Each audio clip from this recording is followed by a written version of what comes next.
Hello student, स्वागत है आप सबका एक और नई वीडियो में। तो जैसा कि आप जानते हैं, हम पढ़ रहे हैं कक्षा 10 की विज्ञान और इसके 7 चैप्टर हम कंप्लीट कर चुके हैं। तो इस बात के लिए एक लाइक कर दीजिए और सब्सक्राइब करिए चैनल को इसी तरह के वीडियो देखने के लिए। आज हम पढ़ने वाले हैं चैप्टर 8, जिसका नाम है जीव जनन कैसे करते हैं, हाउ डू ऑर्गेनिज्म रिप्रोड्यूस। तो देखते हैं होता क्या है। तो वैज्ञानिकों का मानना है कि हमारी पृथ्वी जो है आज से अरबों साल पहले इसका निर्माण हुआ है और इसमें जो निर्जीव वस्तुएं जैसे कि नदियां हो गई, पहाड़ और जो मैदान है, घास के मैदान, ये सारे निर्जीव वस्तुएं, इनकी आयु जो है अनिश्चित है। ये हमेशा से वैसी की वैसी बनी हुई है, ठीक है। लेकिन जो सजीव चीजें हैं जैसे कि कुछ जंतु, पेड़ पौधे, इनकी जो आयु होती है वह निश्चित होती है। आयु क्या होती है उनकी? निश्चित होती है। जैसे हम चीड़ के पेड़ का एग्जाम्पल ले तो चीड़ के जो आयु होती है वह 4000 वर्ष होती है। कितनी होती है? 4000 वर्ष होती है। चीड़ के पेड़ की कितनी होती है? 4000 वर्ष। और कछुआ जो होता है, कछुआ, उसकी आयु करीब होती है 150 वर्ष। 150 वर्ष। इसके बाद क्या होता है यार? इसकी मृत्यु हो जाती है। लेकिन फिर भी इसके बावजूद भी जो सजीवों की संख्या है वह निरंतर बनी हुई है। तो ऐसा किस कारण हुआ है? जनन के कारण। किस कारण हुआ है? जनन के कारण। क्योंकि सजीवों का यह गुण कि वह अपनी जैसे संतत को पैदा करते हैं, ठीक है। तो इस प्रक्रिया को क्या बोलते हैं? हम प्रजनन बोलते हैं। तो यहाँ पर देखते हैं प्रजनन की आवश्यकता क्यों है और किस लिए प्रजनन करते हैं। तो जीव जो है अपने जैसे संतानों को वंशानुगत या अपने जैसी जाति को वंशानुगत बनाए रखने के लिए नए जीव बनाते हैं। तो उसको क्या हम बोलते हैं? प्रजनन बोलते हैं, या फिर जीव को जनन प्रक्रिया कहलाती है। इसकी आवश्यकता क्या है? जनन की आवश्यकता क्या है? अपने समान जीवों की संख्या में वृद्धि। तो हर कोई जीव क्या चाहता है? जैसे मनुष्य है या अन्य कोई जीव है तो अपने समान जीवों की संख्या में वृद्धि करना चाहता है, इसलिए क्या करते हैं? वह जनन करते हैं। और अपनी जात क्या होता है? बनाए रखना चाहते हैं। कोई भी जाति का है। आधुनिक लक्षण संतानों में वंशागत। धीरे धीरे पृथ्वी में बहुत सारे चेंजेज आए, बहुत सारे बदलाव देखने को मिलेंगे। होता क्या है, जो शरीर में कुछ या उसकी बनावट में जो अंतर आता है वह जो होते हैं नए जीवों में वंशानुगत कर देते हैं, जिसके कारण वह नए वातावरण में रहने के लिए अनुकूल हो जाते हैं। तो इस प्रकार से जो आधुनिक लक्षण होते हैं संतानों में वंशानुगत होते हैं। अब जनन जो होता है, जनन मुख्यतः 2 प्रकार का होता है। एक होता है लैंगिक जनन और दूसरा क्या होता है? अलैंगिक जनन। तो इसके बारे में हम डिटेल में पढ़ते हैं एक एक करके। तो लैंगिक जनन जो होता है, अलैंगिक जनन, नंबर 1 क्या है? अलैंगिक जनन, असेक्सुअल रिप्रोडक्शन। तो इसमें जब कोई जीव जनन प्रक्रिया के लिए अपने किसी कोशिका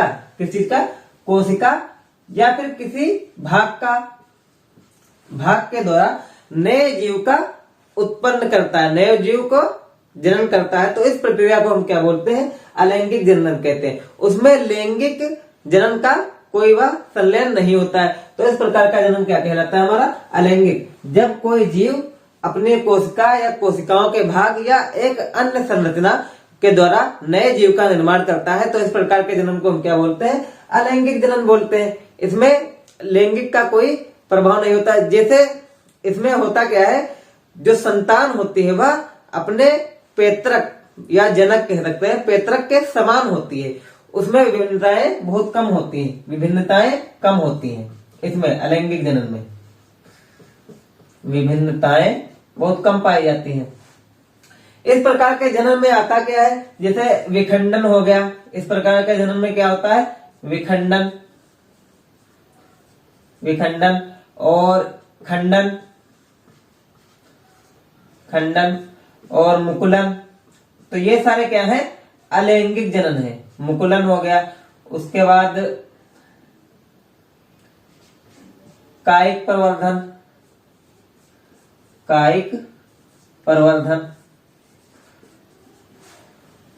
और नंबर 5 बीजाणुओं द्वारा।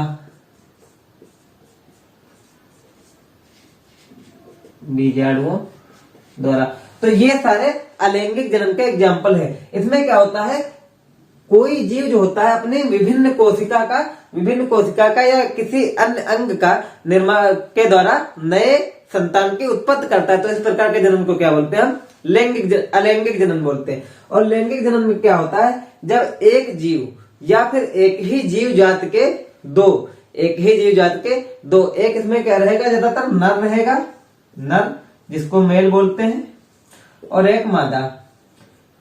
इनके बीच लैंगिक संलयन होगा जिसको हम फीमेल बोल सकते हैं। इनके बीच जब संलयन होगा तो बनता क्या हमारा, युग्मनज बनता है। क्या बनता है, युग्मनज। युग्मनज, युग्मनज के बाद भ्रूण बनता है, और भ्रूण से हमारी भ्रूण, उसके बाद संतान का निर्माण होता है। तो इस प्रकार के जन्म को क्या बोलते हैं हम, लैंगिक जनन बोलते हैं। और लैंगिक जनन में संतान में विभिन्नताएं पाए जाने की अधिक संभावना रहती है। अलैंगिक जनन में जो संतान होती है उस वह पैतृक के समान होती है, मतलब अपने जनक के समान होती है। इसमें विभिन्नताएं नहीं पाई जाती, लगभग नहीं पाई जाती। लेकिन लैंगिक जनन में विभिन्नताएं पाई जा सकती, और इसमें जो नर मादा है दोनों के गुणों का मिश्रण होता है। संतान में उसमें दोनों के गुणों का मिश्रण होता है। इसको हम आगे डिटेल में पढ़ने वाले हैं। इसको आप नोट करना चाहते हैं तो इसका स्क्रीनशॉट ले लीजिए। तो नेक्स्ट हेडिंग लगाइए विखंडन, फिजन। तो विखंडन होता क्या है, यदि कोई जीव दो या दो से अधिक खंडों में टूट जाए स्वतः तो उसको क्या बोलेंगे, विखंडन बोलेंगे। तो विखंडन दो प्रकार का होता है। नंबर एक होता है द्विविखंडन। तो द्विविखंडन का क्या अर्थ है, यदि एक कोशिकीय जीव जब पूर्णता विकसित हो जाता है तो उसका केंद्रक जो होता है दो भागों में टूट जाता है, और उसके चारों ओर कोशिका द्रव्य भी टूट जाता है, और वह दो नए जीव का निर्माण करता है। तो इस प्रक्रिया को हम द्विविखंडन करते हैं। द्विविखंडन क्यों, क्योंकि यहाँ पर एक जीव से दो जीव बन रहे हैं, इसलिए इस प्रक्रिया को द्विविखंडन कहते हैं। यह प्राय अमीबा में होता है। अमीबा सभी लोग जानते होंगे। अमीबा, अमीबा कुछ इस प्रकार का जंतु होता है। इसमें यहाँ पर यह क्या होता है, केंद्रक होता है। जब यह पूर्णता विकसित हो जाता है तो इसका केंद्रक जो होता है वह ऐसे कुछ लंबा हो जाता है, इस प्रकार से अमीबा का। और उसके बाद यह केंद्रक जो होता है ऐसे लगभग दो भागों में टूट जाता है। दो भागों में जब टूट जाता है इस प्रकार से, तो यह जो है अमीबा भी दो अमीबा में बढ़ जाता है। तो इस प्रकार के प्रजनन को हम द्विविखंडन के नाम से जानते हैं। तो यह क्या हुआ, द्विविखंडन। यहाँ पर एक अमीबा था, यह पूर्ण विकसित हो गया, इसके साथ साथ इसका केंद्रक भी विकसित हुआ, और केंद्रक जो है लंबा होकर दो भागों में टूट गया, और दो भागों में फिर उसके चारों तरफ जो कोशिका द्रव्य था वह आ गया, और इस प्रकार से यहाँ पर क्या हुआ, द्विविखंडन होता है। क्योंकि यह एक से दो होता है, इसलिए इस प्रक्रिया को हम क्या बोलते हैं, द्विविखंडन बोलते हैं। अब इसका दूसरा पार्ट है बहुविखंडन। बहुविखंडन में भी क्या होता है, एक कोशिकीय जीव में ही यदि बहुत सारे नए जीव उत्पन्न होते हैं तो उसको हम क्या बोलते हैं, बहुविखंडन कहते हैं। ठीक है, उसको क्या कहते हैं, बहुविखंडन। यह होता किसमें होता है, यह वाला जो है द्विविखंडन वह किसमें होता है, अमीबा में, और बहुविखंडन भी अमीबा में होता है। ठीक है, अमीबा में ये दोनों चीजें होती है। इसके लिए एक और एग्जांपल लिख सकते हैं, मलेरिया परजीवी। मलेरिया परजीवी। तो मलेरिया परजीवी, इसमें देखते हैं होता क्या है, बहुविखंडन में यदि मौसम जो होता है या वातावरण कह सकते हैं उनकी परिस्थिति के प्रतिकूल हो जाता है, प्रतिकूल हो जाता है तो वह जीव क्या हो जाते हैं, मृत हो जाते हैं। कोशिकीय जीव, जैसे मान लीजिए यह अमीबा है और अमीबा क्या हुआ, मृत हो गया, और इसका यह केंद्रक है। केंद्रक जो होता है ऐसे बना रहता है। तो जब मौसम इसके प्रतिकूल हो जाएगा तो इस कोशिका की चारों ओर एक दीवार बन जाएगी। क्या बन जाएगी, दीवार बन जाएगी। इस दीवार को हम क्या बोलते हैं, सिस्ट बोलते हैं। क्या बोलते हैं, सिस्ट, हिंदी में कोष्ठ, कोष्ठ बोलते हैं। दीवार बन जाएगी। इसकी वजह से इसका जो केंद्रक है वह अनेक केंद्रकों में टूट जाता है, बहुत सारे केंद्रकों में टूट जाता है, बहुत सारे केंद्रकों में। और ये बहुत सारे जो केंद्रक है इसके चारों ओर क्या रहता है, कोशिका द्रव्य रहता है। इसके चारों ओर क्या भरा हुआ है, सबके चारों ओर कोशिका द्रव्य, कोशिका द्रव्य भरा हुआ। फिर से जब मौसम अनुकूल होता है, फिर से जब मौसम अनुकूल होता है तो होता क्या है, जब इसे पता चलता है कि मौसम अनुकूल हुआ तो इसका जो एक कोष्ठ है या टूट जाता है, खुल जाता है, और इसके जो केंद्रक है वह अनेक जीव बन जाते हैं। इस प्रकार से यहाँ से बहुकोशिकीय जीव का निर्माण होता है। इस प्रकार से कई जीव का निर्माण होता है। तो इस प्रक्रिया को हम क्या बोलते हैं? बहुविखंडन बोलते हैं। बहुविखंडन बोलते हैं। उसके बाद देखते हैं खंडन। खंडन क्या होता है? खंडन में जब जीव, कोई बहुकोशिकीय जीव जो केवल कोशिका कोशिका से बने रहते हैं, कुछ इस प्रकार के जीव, इसमें यह क्या है? यह कोशिकाएं हैं। ये क्या है? कोशिकाएं हैं। तो इस प्रकार के जीव जो होते हैं, जब दो या दो से अधिक भागों में खंडित हो जाते हैं, टूट जाते हैं, तो नए जीव का निर्माण करते हैं। इस प्रक्रिया को हम क्या बोलते हैं? इस प्रक्रिया को हम खंडन बोलते हैं। इसका एग्जाम्पल है, खंडन का एग्जाम्पल आप देख सकते हैं, यहाँ पर लिख सकते हैं। खंडन के एग्जाम्पल में आते हैं शैवाल। क्या आते हैं? शैवाल। शैवाल लिख सकते हैं खंडन में। उसके बाद देखते हैं पुनरुद्भवन या फिर पुनर्जनन क्या होता है। पुनर्जनन होता क्या है? इसमें यदि कोई जीव जो है वह किसी दुर्घटनावश, मान लीजिए कोई चीज उस पर गिर गई या किसी दुर्घटनावश वह एक से दो या दो से अनेक पार्टों में टूट जाता है और उसका प्रत्येक टुकड़ा क्या होता है? वह नए जीव में ठीक उसी प्रकार के नए जीव का निर्माण कर लेता है। तो इस प्रक्रिया को हम क्या बोलते हैं? पुनरुद्भवन कहते हैं। इसके एग्जाम्पल में आप लिख सकते हैं हाइड्रा। क्या लिख सकते हैं? हाइड्रा। और यहां पर हाइड्रा के लिए आप देख सकते हैं, हाइड्रा के लिए इसको थोड़ा इरेज कर देते हैं। इसका स्क्रीनशॉट लेना चाहते हैं तो आप इस वाले का स्क्रीनशॉट ले लीजिए।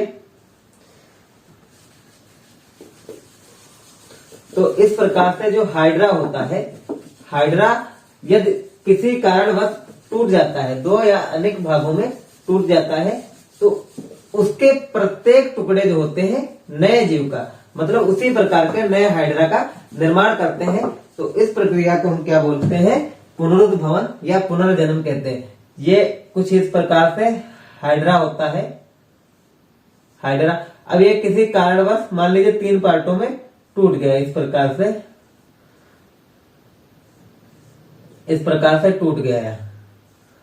तो इस प्रकार से इसके ये जो तीनों पार्ट है या उसी प्रकार से सेम से नए हाइड्रा का निर्माण कर लेंगे। तो इस प्रक्रिया को हम क्या बोलते हैं? पुनरुद्भवन या फिर पुनर्जनन। जैसे आपने देखा होगा छिपकली जो होती है उसकी पूंछ काट दी जाए तो उसका एक वह पार्टिकुलर अंग जो होता है वह पूंछ फिर से उग जाते हैं। तो इस प्रकार से, लेकिन यहाँ पर यह पूरे हाइड्रा बन जाते हैं। तो यहाँ पर यह 3 हाइड्रा बन जाएगा। 3 हाइड्रा पूरे बना लेगा। तो इस प्रकार से हम क्या बोलते हैं? इसको पुनरुद्भवन के नाम से जानते हैं। उसके बाद देखते हैं मुकुलन, बडिंग। मुकुलन क्या होता है? यदि कोई जीव अपने जैसा ही जीव को उत्पन्न करता है, एक अनेक, उसमें एक अलग से क्या होती है, उसी प्रकार से मुकुल निकल आता है। ठीक है, एक अंग विकसित हो जाता है। तो इस प्रकार की, तथा उस अंग से नए जीव का निर्माण होता है। ठीक उसी प्रकार के नए जीव का निर्माण होता है। तो उसको हम क्या बोलते हैं? मुकुलन बोलते हैं। फिर से देखते हैं इसको। मुकुलन में होता क्या है? यदि किसी जीव की एक अलग से अंग विकसित हो जाता है और वह अंग अलग होकर ठीक उसी प्रकार का नया जीव का निर्माण करता है या उत्पन्न करता है। तो इस प्रकार की प्रक्रिया को हम क्या बोलते हैं? मुकुलन बोलते हैं। इसके भी एग्जाम्पल में आप हाइड्रा लिख सकते हैं, हाइड्रा, या फिर ईस्ट लिख सकते हैं। तो होता क्या है? यह ईस्ट होता है और इसका यह केंद्रक है। यहाँ पर यह क्या है? इसका केंद्रक है ईस्ट का। तो यह केंद्रक जो है कुछ समय पश्चात कुछ इस प्रकार से बाहर हो जाता है। तो यहाँ पर एक छोटा सा ईस्ट और आ जाता है और फिर यह ईस्ट जो होता है यह अलग होकर इस प्रकार से नए ईस्ट का निर्माण करता है। तो इस प्रक्रिया को हम क्या बोलते हैं? मुकुलन बोलते हैं। एक विशेष अंग विकसित होता है, वह अंग अलग होकर ठीक उसी प्रकार का नया जीव का निर्माण कर सकता है। तो इस प्रक्रिया को क्या बोलते हैं? हम मुकुलन बोलते हैं। इसको ध्यान में रखना है। फिर उसके बाद देखते हैं कायिक प्रवर्धन। कायिक प्रवर्धन होता क्या है? कायिक प्रवर्धन में यदि कोई पौधे, पेड़ पौधे इस प्रकार से पादप बोल सकते हैं, यदि पादप जो है अपने बीजाणु को छोड़कर किसी अन्य अंग के द्वारा नए, ठीक अपने जैसे नए संतति का निर्माण करते हैं, तो उसको हम क्या बोलते हैं? कायिक प्रवर्धन बोलते हैं। यदि पादप जो है अपने बीजाणु को छोड़कर अन्य जो अंग होते हैं उनके अन्य अंग क्या हो गए, जैसे पत्ती हो गए, तना हो गया, जड़ हो गया, उसका प्रयोग करके नए पौधे का निर्माण करते हैं, तो इसको हम क्या बोलते हैं, कायिक प्रवर्धन। कायिक प्रवर्धन दो प्रकार का होता है। नंबर एक होता है प्राकृतिक कायिक जनन। प्राकृतिक कायिक जनन तो इसमें होता है, इसमें भी होता है नंबर एक जड़ों द्वारा। तो जड़ों द्वारा निर्माण होता है नए पौधों का। जैसे आपने देखा होगा शकरकंद, क्या होता है, शकरकंद। तो इस प्रकार के पौधों को हम क्या बोलते हैं, कायिक जनन बोलते हैं। इसमें क्या हो रहा है, जड़ों द्वारा नए पौधे उगाए जा सकते हैं। और नंबर 2 होता है तने द्वारा। तो यदि तने द्वारा नए पौधे उगाए जा सकते हैं तो उसको हम क्या बोलेंगे, कायिक प्रवर्धन ही बोलेंगे। ठीक है, तने द्वारा नए पौधे उगाए जा सकते हैं। इसका एग्जाम्पल क्या आप बता सकते हैं, क्या होता है, जो हमारा प्याज होता है, अनियन, प्याज क्या होता है, तना होता है, वह क्या खाते हैं हम, तना। तो प्याज को यदि उगाया जाए तो तने से उगाया जा सकता है, नए पौधे का निर्माण किया जा सकता है। तो इसका एग्जाम्पल हो गया प्याज और आलू, यह क्या है, कायिक प्रवर्धन के एग्जाम्पल है। और इसमें नंबर 3 होता है पत्तियों द्वारा। हाँ, पत्तियों द्वारा भी नए पौधे उगाए जा सकते हैं, तो इसको भी यह कायिक जनन के ही अंतर्गत आता है, प्राकृतिक कायिक जनन। इसमें आता है हमारा पत्थर चटा। यह एक पौधा होता है जिसकी पत्तियों से नए पौधे का निर्माण हो जाता है, तो इसको भी कायिक प्रवर्धन ही बोलते हैं। इसके बाद जो होता है कृत्रिम कायिक जनन भी होता है, जिसका एग्जाम्पल आप लोग बहुत देखे होंगे दैनिक जीवन में। अब उसको हम आगे लाइन टू लाइन पढ़ेंगे। इसका आप स्क्रीनशॉट लेना चाहते हैं तो ले लीजिए। इसमें आपको समझ में आएगा द्विविखंडन क्या होता है। यह एक कोशिकीय जीवों में होता है, द्विविखंडन और बहुविखंडन। द्विविखंडन में एक जीव जो होता है वह 2 खंडों में विभाजित हो जाता है, और बहुविखंडन में एक जीव मल्टीपल मतलब बहुत सारे खंडों में टूटकर नए जीव बनाता है। खंडन में क्या होता है, बहुकोशिकीय जीव जो केवल कोशिका के बने रहते हैं, उसमें ऊतक नहीं पाए जाते। जैसे कि एग्जाम्पल क्या हो गया इसका, शैवाल हो गया, तो वह टूट कर अपने जैसे नए जीव बना लेता है, तो इसको हम क्या बोलेंगे, खंडन बोलेंगे। पुनरुद्भवन में क्या होता है, यदि कोई दुर्घटना की वजह से टूट जाता है और वह फिर प्रत्येक अंग जो टुकड़ा है, प्रत्येक टुकड़ा फिर से नए जीव में परिवर्तित हो जाता है, तो इस घटना को हम क्या बोलते हैं, पुनरुद्भवन या पुनर्जनन बोलते हैं। मुकुलन में क्या होता है, किसी एक जीव में एक विशिष्ट अंग विकसित होता है, तो इस विशिष्ट अंग को हम क्या बोलते हैं, मुकुल बोलते हैं। और यही मुकुल अलग होकर ठीक उसी प्रकार का नया जीव बन जाता है, तो इस घटना को हम क्या बोलते हैं, मुकुलन बोलते हैं। इसके एग्जाम्पल है हाइड्रा और ईस्ट। फिर उसके बाद कायिक प्रवर्धन, जिसमें कायिक प्रवर्धन क्या होता है, जड़ों द्वारा, उसका एग्जाम्पल है शकरकंद। तने द्वारा प्याज और आलू, पत्तियों द्वारा तो उसमें पत्थर चटा। इसको आप नोट करना चाहें तो इसका स्क्रीनशॉट ले सकते हैं। तो पहली हेडिंग हमने पढ़ी प्राकृतिक कायिक जनन। दूसरी नंबर इसमें खा है कृत्रिम कायिक जनन, मतलब कृत्रिम आर्टिफिशियल विधियों से हम किस प्रकार से कायिक जनन का लाभ उठा सकते हैं। इसमें भी नंबर 1 है कलम लगाना। तो जैसा कि आप सबने देखा होगा, कलम लगाने में होता क्या है, कुछ पौधों की एक शाखा काट ली जाती है, या उसके छोटे छोटे टुकड़े कर लिए जाते हैं और उसको लगा दिया जाता है, जमीन में लगा दिया जाता है। कुछ समय पश्चात क्या होती है, उस छोटे से टुकड़े में जड़ हो जाती है, निकल आती है, तो उसको उठाकर कहीं दूसरी जगह पर लगा दिया जाता है। तो इस प्रकार से क्या बोलते हैं, हम कलम लगाना बोलते हैं। क्या बोलते हैं, कलम लगाना, कटिंग। ऐसा हम किस प्रकार के पौधों में कर सकते हैं, गुलाब में। इसके एग्जाम्पल क्या है, गुलाब, गुड़हल, अनानास,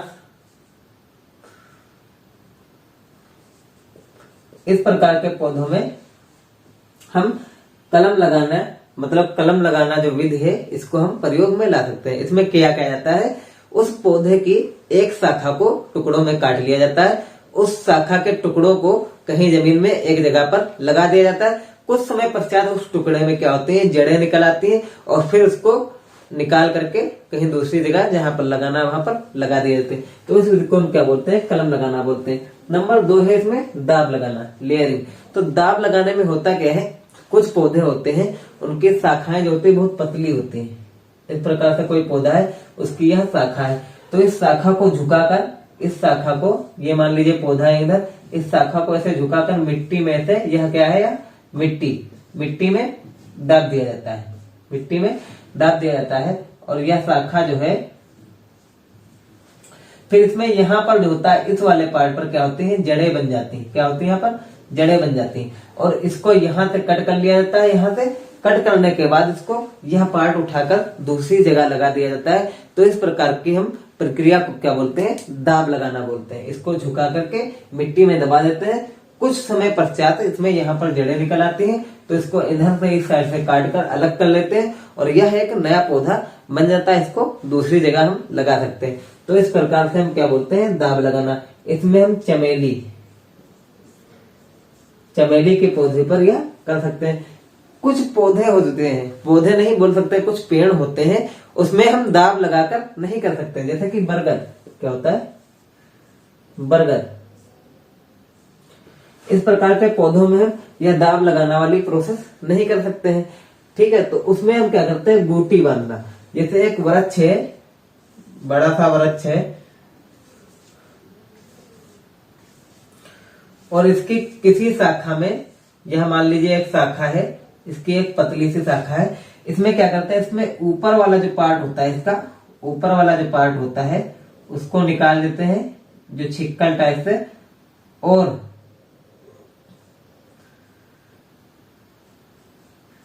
इस प्रकार से उसको निकालकर यहाँ पर क्या करते हैं, चारों तरफ खाद युक्त मिट्टी लगा देते हैं और उसको एक कपड़े की सहायता से बांध देते हैं। कपड़े की सहायता से यहाँ पर क्या करते हैं, बांध देते हैं। इसमें समय समय पर थोड़ा सा पानी डालते रहते हैं, समय समय पर पानी डालते रहते हैं। तो यहाँ पर कुछ समय बाद क्या होता है, जड़ें निकल आती है, हमारी जड़ें निकल आती है। तो इसको हम बूटी, इसको क्या बोलते हैं, हम गूटी।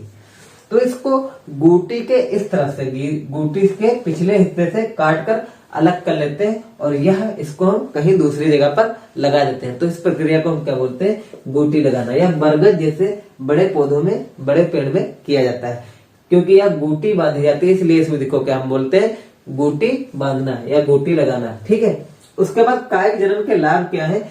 कुछ पौधे जिनमें बीज नहीं पाए जाते हैं, जैसे कि केला हो गया, अंगूर हो गया, तो उसका हम कायिक जनन का प्रयोग करके उसको हम उगा सकते हैं। नए पौधे हम क्या कर सकते हैं, लगा सकते हैं। और नंबर 2 देख सकते हैं, कम समय में नए पौधे का निर्माण। इससे क्या होता है, पौधों को उगाने के लिए समय जो है हमारा कम लगता है। यदि हम बीज का उपयोग करते हैं तो बीज के उपयोग में हमें काफी टाइम लग जाता है नए पौधे बनने में, और इस वजह से हमें नया पौधा बनाने में कम समय लगता है। और इसका एक और उपयोग देख सकते हैं, नए पौधों के जनक के समान होते हैं, क्योंकि कायिक जनन जो है या अलैंगिक जनन है, जैसा कि हम पहले पढ़ चुके हैं, लैंगिक और अलैंगिक जनन। तो कायिक जनन जो है अलैंगिक जनन है, और अलैंगिक जनन होने के कारण यह जो पौधे बनते हैं या जनक यानी जो पैतृक पौधे होते हैं उनके बिल्कुल समान होते हैं। इनमें विभिन्नताएं बहुत कम पाई जाती हैं, इसलिए कायिक जनन जो है वह सबसे लाभकारी विधि है पौधे उगाने की, और यह बहुत ज्यादा प्रयोग में लाई जाती है। आप इसका स्क्रीनशॉट लेना चाहते हैं तो स्क्रीनशॉट इसका ले लीजिए।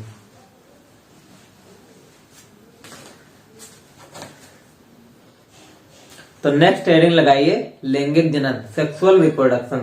जब कोई जाति के दो भिन्न लिंगी कौन कौन से होते हैं, जैसे कि नर और मादा।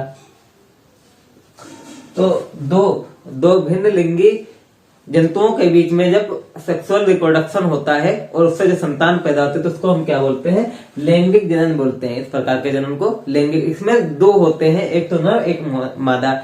या फिर यह पौधों में पाया जाता है, पौधे के 2 विभिन्न भाग जिसको स्त्री केसर एवं पुंकेसर कहते हैं, उनके मध्य लैंगिक संलयन होता है। तो इस प्रकार से बनने वाले इस प्रकार के जनन प्रक्रिया को हम लैंगिक जनन कहते हैं। इसमें से नर जो है वह शुक्राणु तथा मादा जो है अंडाणु कोशिका का निर्माण करती है। इनसे मिलकर जब बनता है तो उसको हम क्या बोलते हैं, युग्मनज या फिर जाइगोट। क्या बोलते हैं, जाइगोट बोलते हैं। फिर उसके बाद एम्ब्रियो या फिर भ्रूण, क्या बनता है, भ्रूण। और इस प्रकार से नई संतान की उत्पत्ति होती है। तो इसमें जो शुक्राणु होता है यह अधिक सक्रिय होता है और अंडाणु या फिर ओवम जिसको हम बोलते हैं वह क्या होता है, निष्क्रिय होता है और उसमें प्रोटीन्स वगैरह रहती हैं जिससे कि संतान जो है वह उत्पन्न हो सके। तो इस प्रकार से जो होते हैं दो भिन्न लिंगी जंतुओं के मध्य जब लैंगिक संलयन होता है तो इस प्रकार के जनन को हम क्या बोलते हैं, लैंगिक जनन बोलते हैं। ठीक है। और इसमें ज्यादातर तो जो जंतु होते हैं उसमें दो अलग अलग लिंग के प्राणी दिखाई पड़ते हैं। जैसे मनुष्य में बात करें तो नर अलग होता है, मादा अलग होता है, लेकिन कुछ जंतु ऐसे होते हैं जिसमें दोनों लिंग होते हैं, नर का भी गुण होता है और मादा का भी। वह शुक्राणु भी उत्पन्न कर सकते हैं और अंडाणु की, जैसे कि तो उन जंतुओं को हम क्या बोलेंगे, उभयलिंगी। क्या बोलेंगे, उभयलिंगी।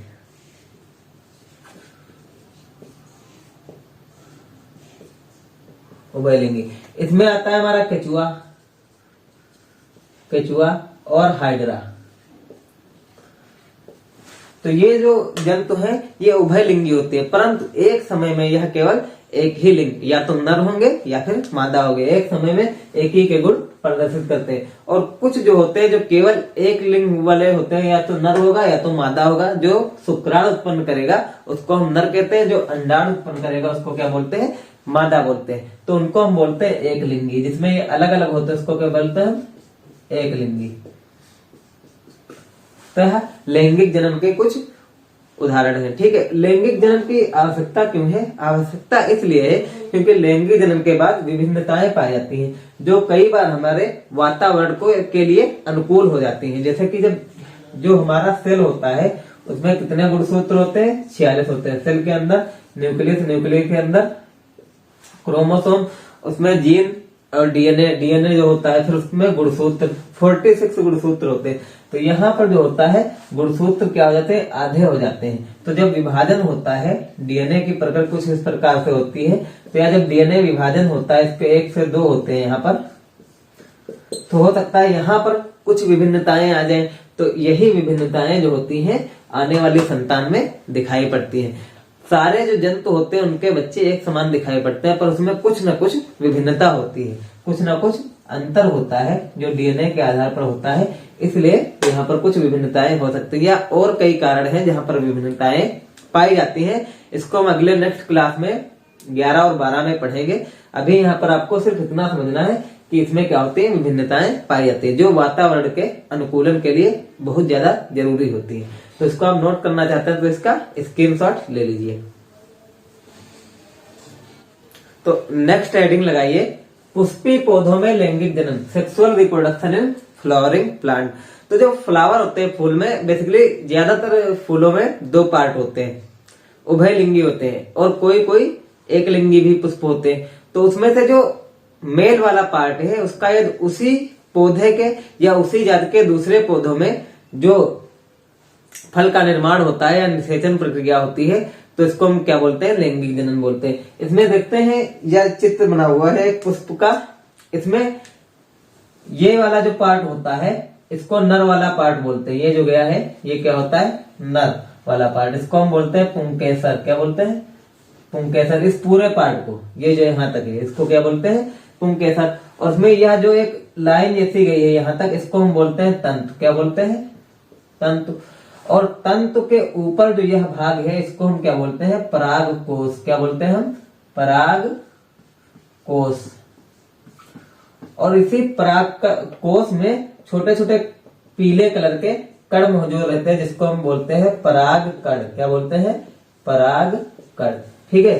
तो ध्यान रखना क्या लिखना है, जब पूछता है कोई कि परागकण कहाँ पाए जाते हैं तो परागकोश में और पुंकेसर वाले पार्ट में। तो जो पुंकेसर में परागकण बनते हैं यह क्या कहलाता है, इसमें नर कहलाता है। क्या कहलाता है, पुष्प में नर कहलाता है। तो यह नर वाला पार्ट। और यह वाला जो पार्ट यहाँ तो देख रहे हैं, यह वाला पार्ट, यह इतना क्या होता है, स्त्री केसर। स्त्री केसर पूरा पार्ट, मतलब यह मादा वाला भाग है। और यह वाला पार्ट जो यह लंबी नलिका टाइप से देख रहे हैं इसको हम क्या बोलते हैं, वर्तिका। क्या बोलते हैं, वर्तिका। और इसके आगे वाला सिरा जो है, यह वाला सिरा, इसको हम क्या बोलते हैं, वर्तिकाग्र। क्या बोलते हैं, वर्तिकाग्र। वर्तिकाग्र बोलते हैं। और यहाँ पर यह जो होता है यह होता है अंडकोश। अंडकोश, और यह जो छोटे छोटे गोल देख रहे हैं यह क्या होते हैं? अंड, या फिर अंडा बोल सकते हैं, यह अंड होते हैं। तो इस प्रकार से हमारे जो पुष्पों में लैंगिक जनन होता है उसका यह डायग्राम बना हुआ है। इसके सारे पार्ट अपने समझ लिए। यह वाला भाग जो होता है पूरा, यह क्या होता है? स्त्री केसर होता है। स्त्री केसर का मुख्य पार्ट क्या है? वर्तिका, यह जो नली दिख रही है वाली, यह क्या है? वर्तिका। इसके ऊपर वाला सिरा यह वर्तिकाग्र कहलाता है। और यहाँ पर यह जो होता है अंडकोश होता है, और यहाँ पर अंडकोश में क्या होते हैं? अंड का निर्माण होता है। और इसमें यह वाला पार्ट जो होता है यह मेल पार्ट होता है, जिसको हम पुंकेसर कहते हैं। इसमें यह जो डंडी टाइप से निकली हुई है इसको हम क्या बोलते हैं? तंतु बोलते हैं, या जो पतली सी छड़ गई है। और यह वाला पार्ट जो है परागकोश। परागकोश के अंदर जो होते हैं हमारे परागकण होते हैं। क्या होते हैं? परागकण। तो जब किसी पुंकेसर का परागकण आके यहाँ पर इसके वर्तिका पर बैठ जाता है तो इस प्रक्रिया को हम क्या बोलते हैं? परागण। क्या बोलते हैं? ध्यान रखना, परागण। फिर से बताइए इसको, परागण। तो परागण प्रक्रिया क्या होती है? वह प्रक्रिया जिसमें परागकोश से निकलकर परागकण वर्तिकाग्र पर आके बैठ जाता है। वर्तिकाग्र पर आकर बैठ जाता है तो इस प्रक्रिया को हम क्या बोलते हैं? परागण। ठीक है। फिर उसके बाद जब यहाँ पर आकर बैठता है तो वर्तिका क्या होती है? खुल जाती है और एक नलिका टाइप से, एक हल्की सी इसके अंदर नलिका बन जाती है। और यह आगे आके यहाँ पर अंडकोश से मिल जाता है। और अंडकोश से जब मिलता है तो इस प्रक्रिया को हम क्या बोलते हैं? निषेचन। क्या बोलते हैं? निषेचन। तो परागकण और अंड का मिलना ही क्या कहलाता है? निषेचन कहलाता है। और इसी निषेचन के द्वारा हमारा बीजांड का निर्माण होता है। कह सकते हैं बीजों का निर्माण होता है। और यही जो वर्तिका, ये जो है अंडकोश, यही बड़ा होकर फूल कर क्या बन जाता है? हमारा फल बन जाता है। तो इस प्रकार से पुष्पी पौधों में लैंगिक जनन होता है। आई होप आपको समझ में आ गया होगा। इसका डायग्राम आप बना लेना, और नोट्स जो आपको है वो लिंक डिस्क्रिप्शन में मिल जाएगा, वहां पे आप नोट डाउन कर सकते हैं। इसको समझ लीजिए कौन कौन से पार्ट है और किस तरीके से यह कार्य करता है। तो नेक्स्ट हेडिंग है मनुष्य में लैंगिक जनन। तो मनुष्य में जो लैंगिक जनन होता है, सेक्सुअल रिप्रोडक्शन ऑफ ह्यूमन, उसमें साफ साफ जो होता है नर और मादा अलग अलग दिखाई देते हैं, जिसको हम स्त्री और पुरुष बोलते हैं। तो स्त्री और पुरुष में कब वह परिपक्व हो जाते हैं, कब उसमें यौना आरंभ स्तंभ स्टार्ट हो जाता है, तो उसको हम स्त्री के गौण लैंगिक लक्षण कहते हैं। और यहाँ पर पुरुष, तो इनमें कुछ चेंजेस शुरू हो जाते हैं। तो उस चेंजेस को देखकर हम कह सकते हैं कि यह यौना आरंभ शुरू हो गया। जैसा कि आप देख सकते हैं यहाँ पर यह नोट किया हुआ है, आप इसको नोट कर सकते हैं। और इसमें क्या होता है? इस कारण से एस्ट्रोजन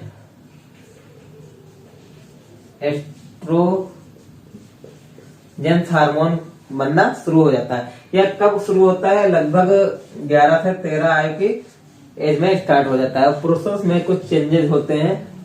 पुरुष के गौण लैंगिक लक्षण, जैसे कि उसमें देखते हैं शरीर की सुडौलता, शरीर जो होता है सुडौल हो जाता है, कंधे अधिक चौड़े हो जाते हैं, और शरीर पर मूछ व दाढ़ी आ जाती है, और बाह्य अंगों में भी, जन्नांगों में भी बाल उगने स्टार्ट हो जाते हैं। आवाज में भारीपन हो जाता है, और वर्षण में शुक्राणु बनना प्रारंभ हो जाते हैं। इसमें यह होता क्यों है? इसमें यह टेस्टोस्टेरोन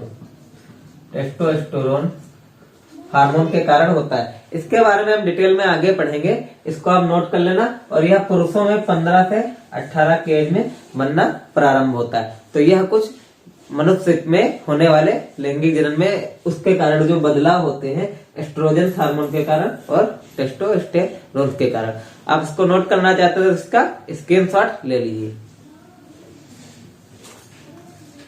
नेक्स्ट हेडिंग लगाइए नर जनन तंत्र, मेल रिप्रोडक्टिव सिस्टम।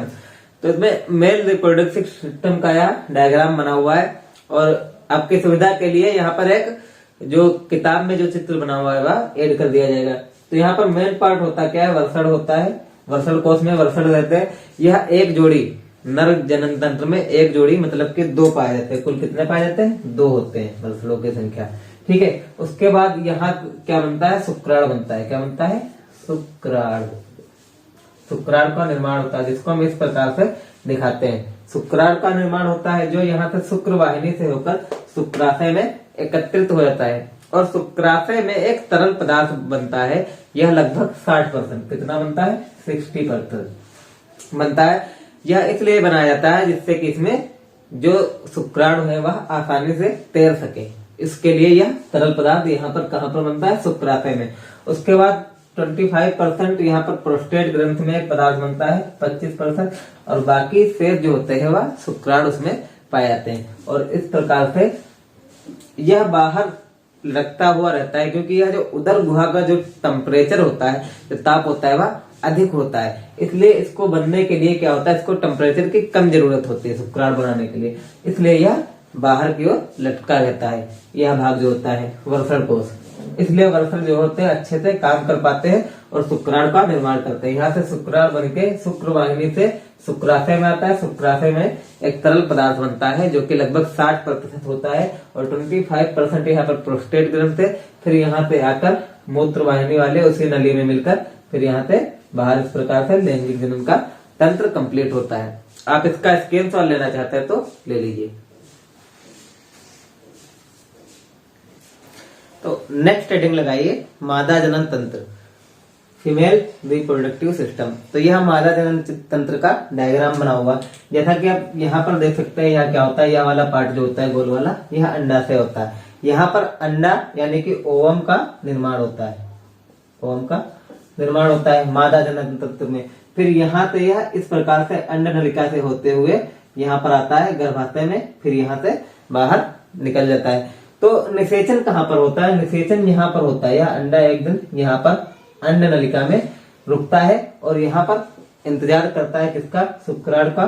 मेल जनन तंत्र से जो शुक्राणु बनता है वह अगर मिलता है तो क्या होता है, निषेचन होता है, और इस प्रकार से जाइगोट बनता है। जाइगोट से फिर भ्रूण, यह जो देख रहे हैं यहाँ पर यह जो लेयर है, यह एक ब्लड की, रुधिर की एक परत जम जाती है, जिसके कारण यहाँ से जब पहले अंडाशय पे अंडे का निर्माण होता है तो उससे पहले यहाँ पर रुधिर की परत एक जमना शुरू हो जाती है कि यदि निषेचन हुआ तो निषेचन होगा तो यहाँ पर उसके लिए यह तैयार हो जाती है, जिससे कि वह आराम से आ सके यहाँ पर और कोई दिक्कत ना हो। लेकिन यदि निषेचन नहीं होता है, सेक्सुअल कोई संलयन नहीं होता है, लैंगिक संलयन, तो यह जो परत होती है यह टूट कर बाहर आ जाती है और इसी के साथ अंडा भी टूटकर यह बाहर निकल जाता है। यह प्रक्रिया 2 से 8 दिन चलती है। कितने दिन चलती है, 2 से 8 दिन तक चलती है। इसी को हम रजोधर्म या फिर मासिक धर्म बोलते हैं, मासिक धर्म बोलते हैं। ठीक है, तो यहाँ पे यह प्रक्रिया, जैसे कि अंडा यहाँ पे बना, यहाँ पर एक दिन वेट करेगा। वेट करने के बाद यह वहां पर शुक्राणु नहीं पहुंचता है, निषेचन की प्रक्रिया नहीं होगी, तो यह यहाँ पे आकर क्या हो जाएगा, टूट जाएगा। और साथ में यह जो ब्लड की, रुधिर की जो परत होती है यह भी टूटकर बाहर निकल जाएगी, मूत्र मार्ग से बाहर निकल जाएगी। और यह प्रक्रिया 2 से 8 दिन चलती है। इसी को रजोधर्म या फिर हम मासिक धर्म भी बोलते हैं।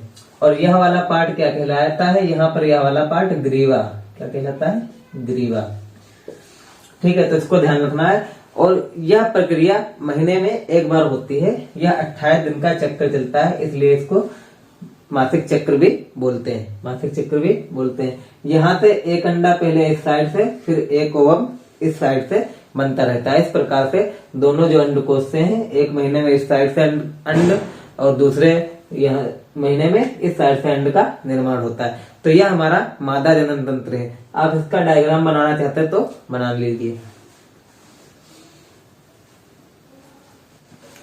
तो नेक्स्ट हेडिंग है यहाँ पर परिवार नियोजन की विधियां, method of family planning, method of family planning. तो देखते हैं इसकी कौन कौन सी विधियां हैं। मतलब आपने सुना होगा, जैसा कि सरकार हमेशा प्रचार करती है कि 2 बच्चे छोटा परिवार सुखी परिवार, इस प्रकार से मतलब बच्चे कितने हो, 2 ही हो। तो इसके लिए करना क्या होगा, कुछ इसके लिए विधियां हैं जो अपनाई जा सकती हैं जिससे परिवार हमारा छोटा रहे और सुखी रहे। उस प्रकार से इसमें 2 प्रकार की विधियां होती है। नंबर 1 होती है अस्थायी विधि, जो अस्थायी होती है, मतलब वह परमानेंट नहीं होती, और दूसरी होती है स्थायी विधि। तो अस्थायी विधि में होती है जैसे निरोध, जिसको हम बोलते हैं कांडोम, उसका उपयोग कर सकते हैं यौन संलयन से पहले, उसको लगाकर हम उपयोग में लाते हैं। दूसरा, महिलाएं सरकारी अस्पताल में या फिर सरकारी अस्पताल में या मेडिकल से कॉपर टी गोली ले यह कार्य किस प्रकार से करती है या रासायनिक होती है। यहाँ पर देखते हैं हम, यहाँ पर जो हमने मादा जनन तंत्र बनाया था उसमें इस प्रकार से जो पार्ट था यहाँ पर इस प्रकार से, तो यह वाला पार्ट जो था इसका नाम क्या था, ग्रीवा। तो जब कॉपर टी इस प्रकार से हम गोली लेते हैं तो यह ग्रीवा के पार्ट को क्या करती है, बंद कर देती है। या समझ लीजिए वहां का गेट है, तो यह पार्ट अगर बंद हो जाएगा किसी कारणवश तो आगे जो शुक्राणु होगा वह जाएगा नहीं। जब शुक्राणु जाएगा ही नहीं तो यहाँ पर अंड वाहिनी में कैसे मिल पाएगा, तो निषेचन की प्रक्रिया नहीं होगी और महिलाओं का गर्भ धारण जो होगा वह नहीं संपन्न हो पाएगा। तो इस प्रकार से कुछ दवाएं आती है जो दी जा सकती है, जैसे लूप अथवा कॉपर टी, और कुछ और गर्भ निरोधक गोलियां होती हैं उनका भी इस्तेमाल किया जा सकता है, जैसे कि इसमें आती है मालाडी या फिर सहेली। इस प्रकार से आज टेबलेट आती है जिसको खाकर भी हम गर्भ धारण से बचा जा सकता है। परंतु यह क्या है, अस्थायी मेथड है, मतलब यह कुछ समय के लिए ही प्रयोग में किए जा सकते हैं। और गर्भ निरोधक सुई भी आती है, उनको लगवा कर भी गर्भ धारण से बचा जा सकता है। फिर आती है स्थायी विधियां, परमानेंट, मतलब हमेशा हमेशा के लिए बंद कर देना। तो इसमें दो मुख्य होंगे, आपने सुना होगा, एक होता है नसबंदी, नंबर 2 होता है नलबंदी। तो नसबंदी में क्या होता है, या मेल में होती है, किसमें होती है, मेल यानी कि पुरुष में। पुरुष की जो शुक्रवाहिनी है, जो शुक्रवाहिनी निकली होती है इस प्रकार से, यहाँ से शुक्राशय से या शुक्रवाहिनी, इसको काट करके बांध दिया जाता है, इसको काट करके बांध दिया जाता है। तो जब यहाँ से शुक्राणु आगे जाएगा ही नहीं, यहीं पर रह जाएगा, तो गर्भ धारण होगा कैसे, होगा ही नहीं, ना फिर भ्रूण बनेगा ना फिर नई संतान बनेगी। तो इसको हम क्या बोलते हैं, नसबंदी। यह जो होता है परमानेंट मेथड है गर्भ धारण ना होने का, ठीक है, इसको परमानेंट मेथड। या फिर नलबंदी, यह होता है महिला में, फीमेल अथवा महिला में। तो महिला की जो अंड वाहिनी है कौन सी, इसमें शुक्र वाहिनी को काट कर बांध देते हैं, शुक्र वाहिनी, और इसमें क्या होता है, अंड वाहिनी को काटकर बांध देते हैं, तो गर्भ धारण नहीं हो पाता। जैसे यहाँ पर आपने देखा था, या क्या था, अंडकोश था, इसी में अंडे का निर्माण होता है, और यहाँ पर यह जो होता है यह अंड वाहिनी या अंड नलिका होता है, इसको यहाँ से काट करके बांध दिया जाता है। तो जो अंडा आगे जाएगा ही नहीं, तो फिर निषेचन कैसे होगा, ना फिर नई संतान होगी। तो इस प्रकार से यह परिवार नियोजन की कुछ विधियां हैं, आप इसको नोट कर सकते हैं। स्क्रीनशॉट लेना चाहते हैं तो इसका स्क्रीनशॉट ले लीजिए। तो नेक्स्ट हेडिंग है यौन संचरित रोग तथा उनकी रोकथाम। तो कुछ रोग हो जाते हैं जो यौन संबंध बनाने से फैलते हैं, और इनकी रोकथाम किस प्रकार से। इसमें से सबसे मुख्य एड्स, जो कि HIV वायरस के कारण होता है, HIV वायरस के कारण होता है। इसके लक्षण क्या है, इसके लक्षण में जो होती है हमारे शरीर की रोग प्रतिरोधक क्षमता जो होती है वह नष्ट हो जाती है, WBC जो होता है वह कम हो जाता है, और रोगों से लड़ने की हमारी क्षमता कम हो जाती है। तो इसमें सांस फूलना, रात्र में पसीना आना, TB, कैंसर आदि बहुत सारी बीमारियां हो जाती है, और मनुष्य का भार जो होता है वह कम होने लगता है, वह दुबला पतला होने लगता है। तो यह इसके HIV एड्स से लक्षण है। इसकी रोकथाम के लिए इसमें जो इसके प्रति जागरूकता फैलानी चाहिए, और रोगी के द्वारा प्रयोग किए गए ब्लेड या फिर दंत सामग्री, ये जो सामग्री है वह किसी को नहीं प्रयोग करनी चाहिए। और यह कोई इंजेक्शन लगवाता है, सुई लगवाता है तो उसका प्रयोग करता है, तो उसका भी किसी दूसरे पर प्रयोग नहीं किया जाना चाहिए।